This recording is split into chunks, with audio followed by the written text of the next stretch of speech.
શું ફ્રેન્ડ્સ, તમે પૂઠાના બોક્સ હોય છે તેને ભંગારમાં ફેંકી દો છો? તો ભંગારમાં ફેંકતા પહેલાં આ વિડીયો જરૂરથી જોઈ લેજો. તમારા ખૂબ જાજા પૈસાની બચત થવાની છે. જી હા ફ્રેન્ડ્સ, આપણે બજારમાંથી નાનું મોટું વસ્તુ ખરીદીએ ને ત્યારે આપણને આ રીતના બોક્સ મળતા જ હોય છે ને આપણે એમ સમજીએ કે આનો શું યુઝ થઈ શકે, આપણે તેને ભંગારમાં ફેંકી દઈએ.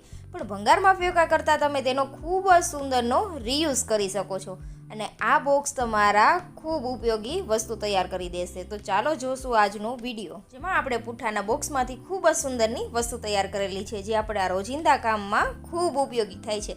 તો આ રીતના આપણે પૂઠાના ટુકડા કટ કરી લીધા છે. તમારે જે રીતે આ પ્રોડક્ટ બનાવવી હોય તે સાઇઝના તમારે પૂઠા કટ કરી લેવાના છે. તો આ રીતે આપણે પૂઠું કટ કરી લઈને પછી તેના ચારે કોર્નર છે તેને સરસ સ્ટેપલરથી સીલ કરી દેવાના છે, જેથી મજબૂત એવું આપણું એક પૂઠું તૈયાર થઈ જાય. જો તમારી પાસે જાડું પૂઠું હોય તો આ પ્રોસેસ કરવાની કંઈ જ જરૂર નથી.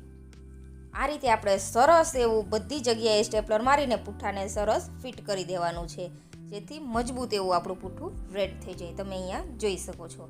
આ રીતે તમારી પાસે લાકડાનો ટુકડો હોય ને તો તમે તેનો ઉપયોગ પણ અહીંયા કરી શકો છો.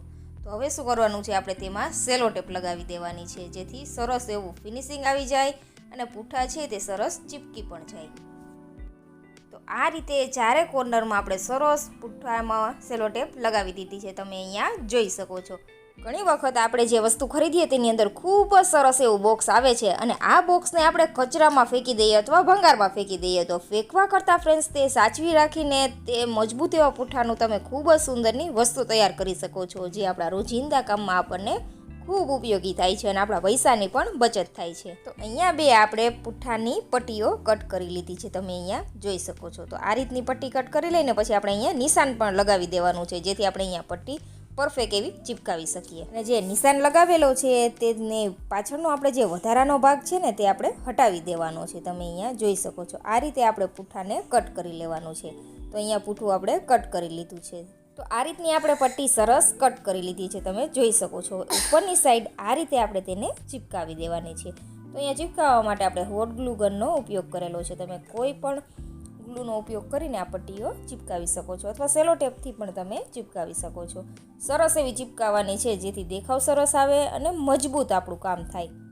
તો અહીંયા પૂઠું પાતળું છે ને એટલે આપણે ડબલ પૂઠા રાખેલા છે. જો તમારી પાસે જાડું પૂઠું હોય ને તો તમારે એક જ પટ્ટી કટ કરવાની રહેશે.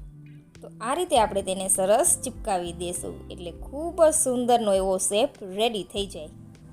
આવી નાની નાની વસ્તુ બનાવીને ફ્રેન્ડ્સ આપણે ખૂબ જાજા પૈસાની બચત પણ કરી શકીએ છીએ. તો જો હવે જાતે આવી વસ્તુ બની જતી હોય તો બજારમાંથી મોંઘી વસ્તુ ખરીદવાની શું જરૂર છે. તો મારો વિડીયો ફ્રેન્ડ્સ તમને થોડો પણ યુઝફુલ લાગતો હોય ને તો પ્લીઝ ફ્રેન્ડ ચેનલને સબસ્ક્રાઈબ કરજો અને વિડીયોને વધુમાં વધુ તમારા ફ્રેન્ડ્સ ફેમિલી મેમ્બરમાં શેર કરજો, જેથી તે લોકો પાસે પણ આવા પૂઠા પડ્યા હોય તો તેનો ઉપયોગ કરીને તે પણ વેસ્ટમાંથી બેસ્ટ આઇટમ બનાવી શકે. હવે જે આપણે મોટી પટ્ટી કટ કરેલી હતી તેને નીચે આપણે આ રીતે નાની પટ્ટી ચીપકાવવાની છે. તમે અહીંયા જોઈ શકો છો. આ રીતે વિડીયોમાં જે રીતે જણાવેલું છે તે મુજબ તમારે પટ્ટીઓ સરસ ચીપકાવી દેવાની છે. આ રીતથી ફ્રેન્ડ્સ તમે આ પ્રોડક્ટ બનાવી લેશો ને એટલે જેટલા પણ મહેમાનો તમારા ઘરમાં આવશે ને એ તમને પૂછશે કે તમે આ ક્યાંથી ખરીદેલું છે. એટલું સુંદરની વસ્તુ બનીને તૈયાર થાય છે ફ્રેન્ડ્સ. તો તમે જરૂરથી એકવાર આ રીતે આ પ્રોડક્ટ ટ્રાય કરજો. તો આપણે જેટલું પૂઠા રેડી કરેલા છે ને તેની ઉપર આપણે સૌથી પહેલાં વ્હાઇટ કલર કરવાનો છે, જેથી દેખાવ ખૂબ જ સરસ આવે. વ્હાઇટ કલર કરી દઈને પછી તેની ઉપર થોડો આપણે બ્લેક કલર ઉમેરવાનો છે અને વ્હાઇટ બ્લેકને મિક્સ કરીને સરસ એવો આપણે આ રીતનો કંઈક કલર રેડી કરી લીધો છે. તમે અહીંયા જોઈ શકો છો. તો આ રીતનો આપણે કલર તૈયાર કરેલો છે. તો આ રીતનો આપણે કંઈક ગ્રે કલર રેડી કરી લીધો છે. હવે સારા પૂઠામાં આપણે સરસ એવું ત્યાં લગાવી દેવાનો છે. તમે અહીંયા જોઈ શકો છો. આ રીતે આપણે બધા જ સરસ એવો પૂઠામાં કલર કરી દઈશું. તમારા ઘરની અંદર જે પણ વોલનો કલર હોય ને તે વોલનો કલર મેચ કરીને તમે આ પ્રોડક્ટ રેડી કરી શકો છો. ખૂબ જ સુંદર એવું લાગે છે. તો હવે આપણે થોડો વધુ ગ્રે કલર બનાવી લેશું અને આ રીતે જે ઉપરની પટ્ટીઓ છે તેમાં પણ સરસ આપણે તેને આ રીતે પેન્ટ કરી દઈશું. તમે અહીંયા જોઈ શકો છો.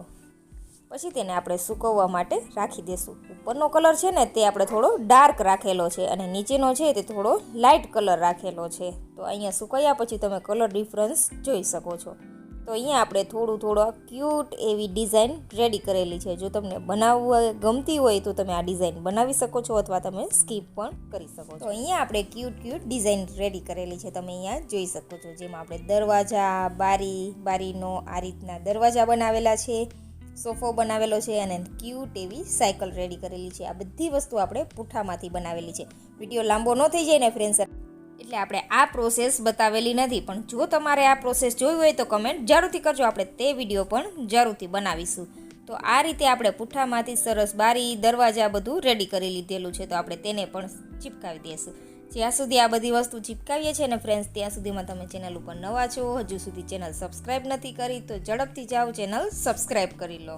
અને આ ચેનલ ઉપર આપણે વેસ્ટમાંથી બેસ્ટ આઈડિયા બતાવીએ છીએ ફ્રેન્ડ્સ, તો તે વિડીયા પણ તમે જરૂરથી જોજો, જે આપણા રોજિંદા કામમાં ખૂબ જ યુઝફુલ થાય છે આપણને. અને આ બધી વસ્તુ આપણે ઘરમાં રહેલી જ વસ્તુ નકામી જે આપણે ભંગારમાં ફેંકી દેવાના હોય તેમાંથી જ બનાવીને રેડી કરેલી છે. તો તમે જરૂરથી ટ્રાય કરજો. તો અહીંયા આપણે બધી વસ્તુ સરસ ચિપકાવી દીધી છે, તમે અહીંયા જોઈ શકો છો. આ રીતે ફ્રેન્ડ્સ તમે આવી વસ્તુ બનાવશો ને એટલે તમારા ઘરની સુંદરતા પણ વધી જશે. તો નીચે આપણે આ રીતે સરસ એવું એક જાડા 2 થી 3 નંગ જેટલા પૂઠા લઈને એક આ રીતનો લાંબો પટ્ટો રેડી કરી લીધેલો છે, તેને આપણે આ રીતે ચિપકાવી દેવાનો છે. તમે અહીંયા જોઈ શકો છો કેટલો સુંદર લાગી રહ્યો છે. તેની ઉપર આપણે સોફો અને સાયકલ રાખી દઈશું. આ રીતે ઘણી વખત આપણે બજારમાંથી વસ્તુ ખરીદી આવે અને વર્ષો વર્ષ ચાલતી હોય, તેનાથી મન ભરાઈ જાય છે.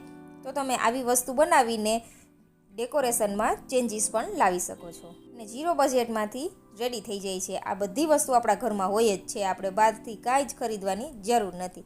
તો તમે જોઈ શકો છો કેટલું સુંદર લાગી રહ્યું છે. તો આજે આપણે બનાવેલું છે ચાવી સ્ટેન્ડ. જી હા ફ્રેન્ડ્સ, ચાવી સ્ટેન્ડ બનાવેલું છે. એકનું એક ચાવી સ્ટેન્ડ જોઈને આપણે બોર થઈ જઈએ છીએ. તો આ રીતે અલગ અલગ ટ્રાય કરશો ને તો ખૂબ જ સુંદરનો એવો લુક આવશે.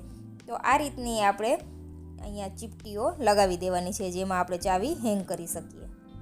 તો અહીંયા આપણે સરસ ચિપકાવી દેશું. તમારે જેટલી ચાવી રાખવી હોય તે મુજબ તમે આ પટ્ટીઓ ચિપકાવી શકો છો. 1 કલાક જેવા સમય કાઢશો ને ફ્રેન્ડ્સ, એટલે આટલું સુંદર વસ્તુ તમે ઘરે તૈયાર કરી લેશો. એ પણ 0 બજેટમાં, વેસ્ટમાંથી બેસ્ટ બનાવીને તૈયાર થઈ જશે. આમાં તમારે બીજી કોઈ જ વસ્તુ બહારથી ખરીદવાની જરૂર નથી કે નથી કોઈ બીજી વસ્તુનો ઉપયોગ કરેલો. જે આપણે ઘરમાં પડેલી છે તે જ વસ્તુ આપણે ઉપયોગમાં લીધેલી છે. અને આ ચીપટી તો તમને બધી જગ્યાએ મળી જ જાય છે. 10 રૂપિયાની 4 થી 5 નંગ જેટલી મળે છે. તો તમે જોઈ શકો છો આ ચાવી સ્ટેન્ડ તમે જ્યાં પણ રાખશો ત્યાં તમારા ઘરની શોભા વધી જવાની છે. તો જરૂરથી ફ્રેન્ડ્સ આ રીતે નાની વસ્તુ બનાવીને તમે ખૂબ બધા પૈસાની બચત કરી શકો છો. અને ઇન્ડોર આઉટડોર તમને જ્યાં પસંદ હોય ત્યાં તમે રાખી શકો છો અને ખૂબ જ સુંદર લાગે છે. તો જરૂરથી ફ્રેન્ડ્સ આ રીતે ટ્રાય કરજો. અને વિડીયો પસંદ આવ્યો હોય તો ચેનલને સબસ્ક્રાઈબ કરજો અને વિડીયોને વધુમાં વધુ શેર કરી દેજો. મળીશું બીજા નવા વિડીયો સાથે. ત્યાં સુધી આવજો. Thank you for watching.